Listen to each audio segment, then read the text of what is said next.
Welcome back to chapter 10. So in the chapter 10, I'm going to discuss about what has been discussed from lesson chapter 1 to chapter 9. And I'll also be discussing about what will be the future chapters. Basically, the chapter 1 was an introduction to the automation C#, where we have learned about how to basically install a Visual Studio. We know that you can install Visual Studio community version free of cost. So basically you have to type Visual Studio community version 2017. You can use it. Just search in the internet, click onto this,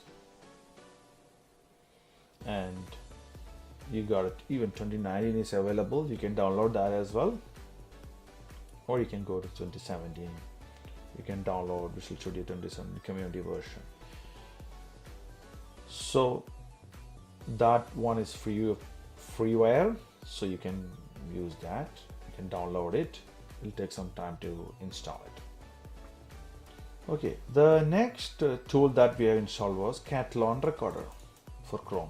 So you type Catalan Recorder for Chrome. You will have that for Firefox. We'll discuss about Firefox automation in later chapters. Okay, Catalan Recorder for Chrome. So you'll have to go here and install it.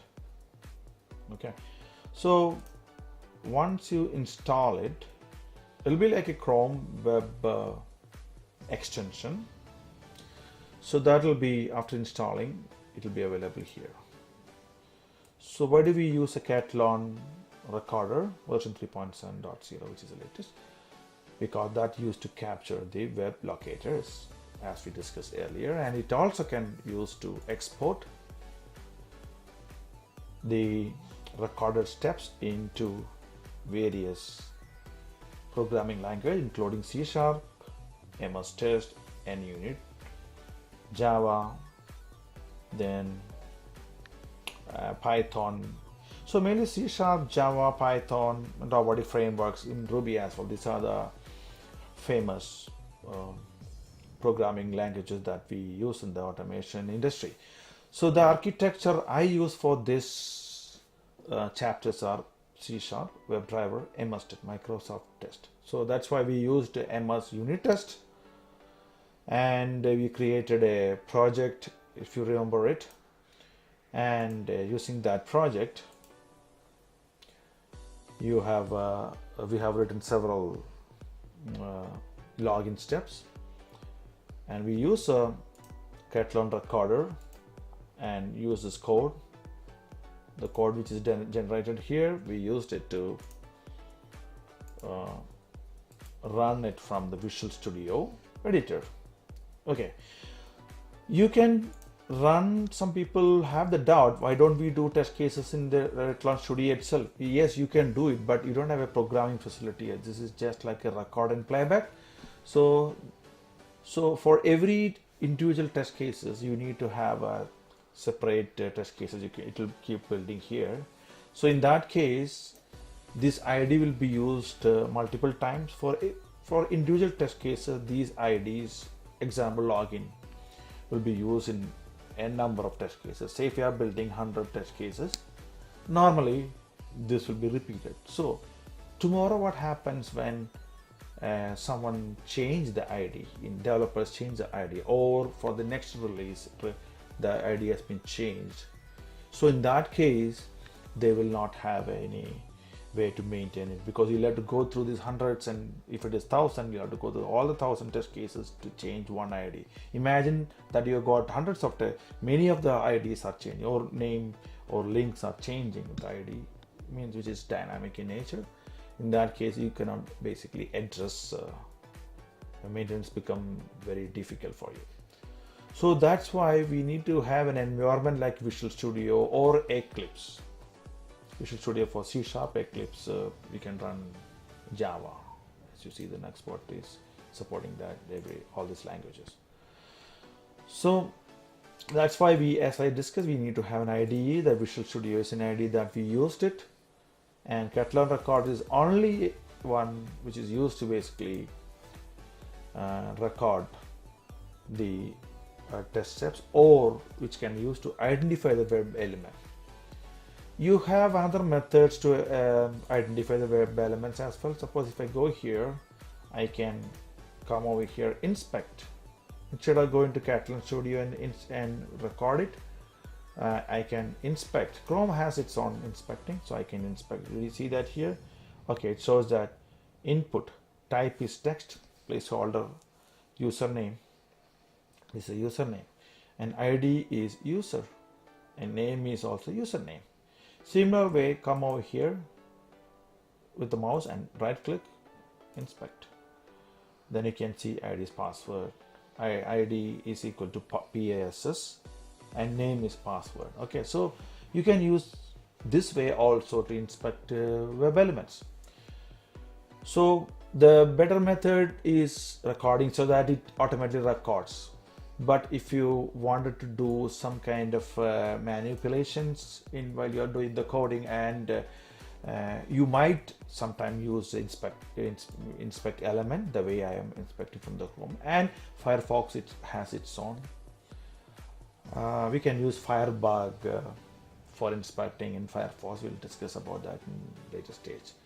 But most of the time the regression happens is in the Chrome, because most of the people are these days using Chrome browser. So you need to make it compatible with Chrome. So when you do the regression is basically running all test suites in an industry. It will involve multiple number of test cases running in concurrently, possibly in virtual machines. So we'll discuss those things in the future. Okay, so that's how the inspect element was. You can use this. In the future chapter, I'll discuss about how to create a very robust and stable web locators using manual inspection, not using the Catalan Studio, but using the manual inspecting methods, such that you can create a very stable web locator, and that can be used in the XPath CSS selector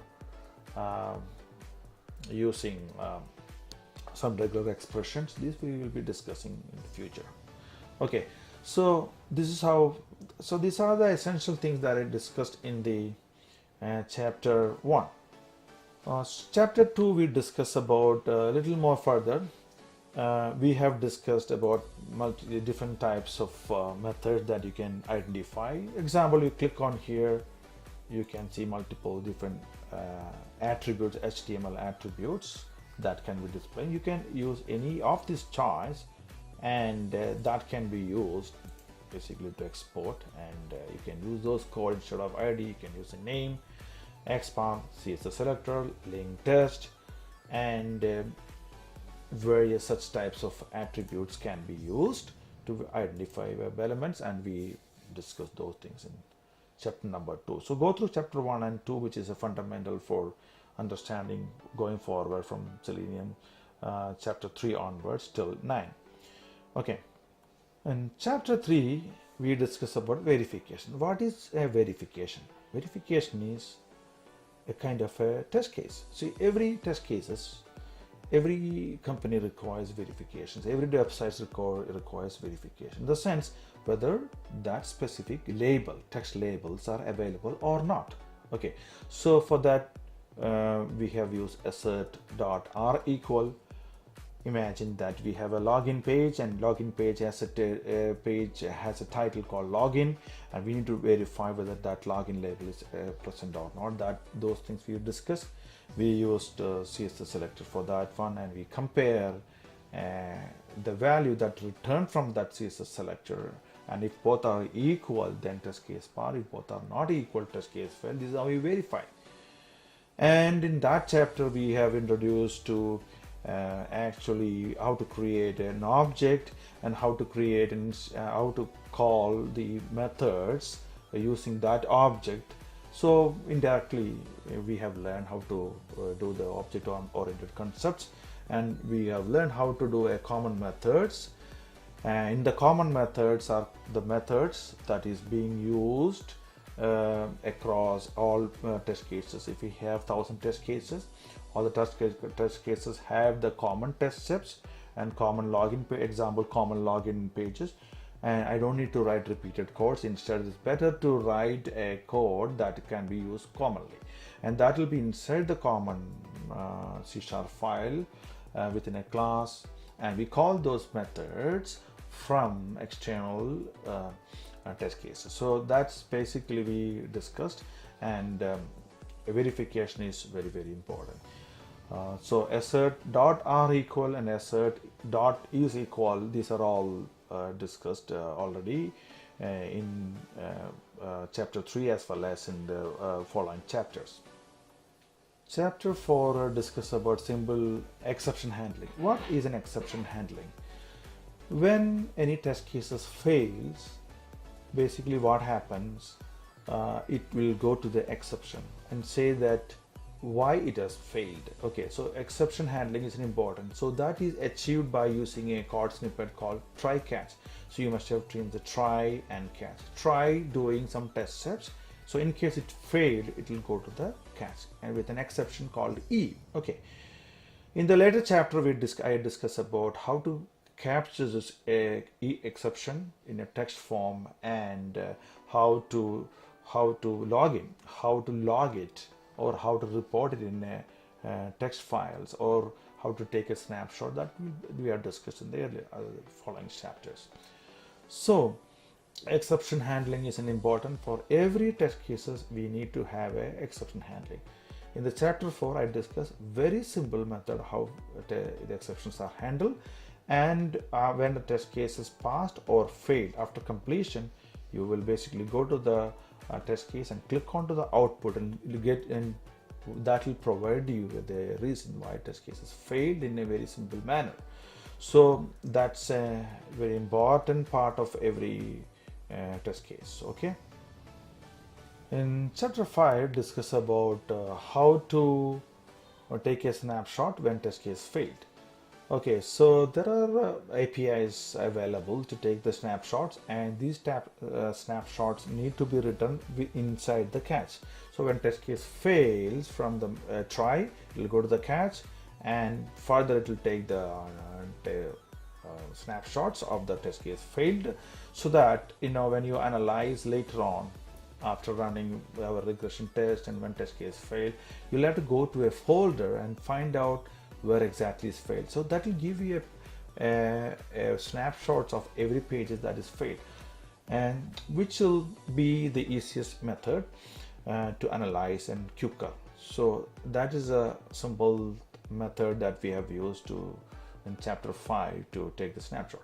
So all that I am discussing right now is a step-by-step procedure to build an automation framework using Visual Studio, Selenium, C#, MS Test. So we are using Microsoft Unit Test for architecture. There are various types of architecture available, and you can do depending on the requirement at your office and depending on what is familiar to you. So I will discuss about this architecture in thoroughly.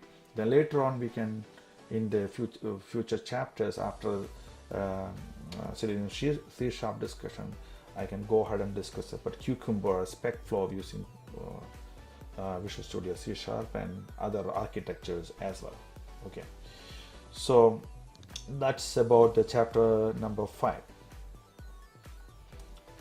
Chapter 6, we have seen how to implement implicit and explicit weight. We discuss about the need of a weight when some elements are sluggish in nature in the web elements, so it will take some time for them to populate from the DOM. So in that case, we have to wait. So we discuss about what is an implicit and explicit weight. There are not hard and core rule to apply this implicit and explicit weight. We are discussing detail, but in a very simple with an analogy. So that will be helpful for you. You have to do some trial and error with your applications to do which one is suitable. I advise you guys not to use implicit and explicit wait together, so that in order to avoid a prolonged waiting. So that might actually slow down your regression process. If you have many test cases, 1,000 test cases, 2,000 test cases, there are situations I've seen that in the for financial applications, the people are using 8,000 test cases with multiple 10 different types of virtual machines running. In that case, if you are you should be very careful to use implicit and explicit way. There are very advanced algorithm I can write and I can explain to you as well in the future chapters, but this is a very simple method of using. But implicit wait and explicit wait are very important. If you don't have that, test cases will fail, because the code will run faster than actually the website that being populated. So there will not be any sync between the running the code and populating the web element. So that is due to that reason test case might fail. But actually application there is no failure. It's only an issue of issue of the sync. Means there are some Ajax elements called as asynchronous Java XML. They are actually might have an issue with the sync. So in order to have a sync between the code you are running and the application that being launched using a Selenium browser, so we have to use this wait very meticulously, very carefully. Use your common sense when you apply this implicit and explicit. So that is a must. That's what we discussed. And most of the time when you go for any implementing in the real-time scenario, you will be using this. You might even use this globally, and also you will be careful when you use this globally, because for every different pages the time response are different. Study that properly and use it carefully. That's just my experience. That's what you should be trying as well. Yes. In chapter 7, we discuss about check if the web element is present or not. So for that, we have actually used some of the code snippet all automatically generated in the Cathlon recorder, and we use that, and that we have copied into the common C# file, and we call those functions from external test cases. So we will test whether the user text is present or not, whether the password is present or not. The idea is the same for all. So you can use the same method that is built for whether the element is present or not, and that can be used across all test cases. This is very important, because if web elements are not present due to some reason, that should be indicated, and that is basically being discussed in the chapter 7. So in chapter 8 we discuss about how to log the failed reasons into a text file. So if you give a meaningful name and test case fail, that's very important. While analyzing, it is easy that you can go to the log file. Basically it said we have used write to text file, so it will write into the text file. That text file will be available in a folder. You have to give the path properly, and also you give proper reason why test cases fail. Test cases fail because we are not able to find a login button, or test cases fail because that specific checkbox or drop down or text box is not available. Give the proper reasons so that it is easy to analyze, because I have seen practically if you don't have the proper logging system, it will take more hours for analysis. After analyzing, then it will take some time to report it. You might have different tool set to report it, like Jira, TFS, many other stuff to report the bug. You see that you have to report in timely, because every sprint and every releases you need to inform the developers in prior so that they can fix it in prior, and you need to do the rerunning of the test cases all over again to ensure that everything passed before you deploy this into the clients. Okay, so that's very important. Writing a very robust logging system is a must. If you don't have that kind of system, your architecture actually is not that useful to you, because it will take more time for you to analyze.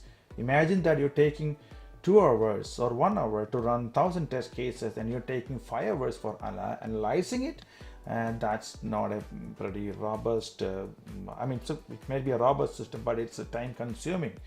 So the very purpose of automation is basically to reduce the time, and of course the manpower as well.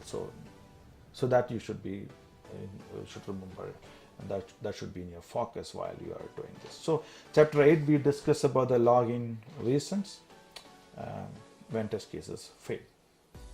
Chapter 9, we discuss about how to access the locators from the config file.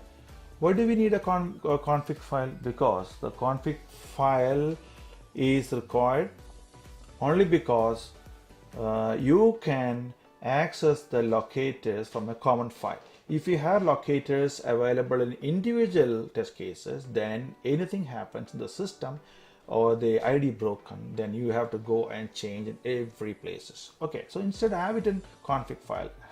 Use a app.config and use config.cs, the way I have explained in chapter 9. This is one of the good system to keep locators. Okay, this can be an example for object repository that is similar to that we used in the QTP, one of the famous automation tool by SP, and Test Complete also has a similar kind of object repository. Basically, the concept of object repository, you can say you are using object repository from a common file, and you are accessing these these locators from individual test cases.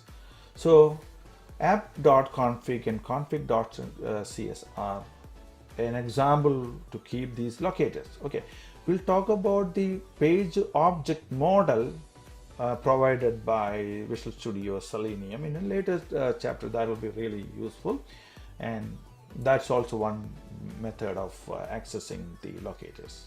Okay, we have discussed in chapter 9 only about how to access locators, how to access the data to fill, data to send to the populate into the text boxes or things like that. That will be discussed in the latest chapter. Okay, so this is all about the entire 9 chapters. So this 10th chapter is basically a kind of a recap of what we have done from chapter 1 to chapter 9. So chapter 11 onwards, I'm going to discuss more advanced topics, how to run these multiple browsers and page object model, and this will follow. If you follow like chapter 1 to till the end, I'm pretty sure you'll be able to build a beautiful framework and in par with the industry standards. So my aim is to build that. I'm expecting at least 40 to 50 episodes to complete C# Selenium on various aspects of Selenium, C#. That will help everyone to build their own framework using MS Test. Thank you very much, and I will see you in the next chapter 11. Keep watching. Thank you.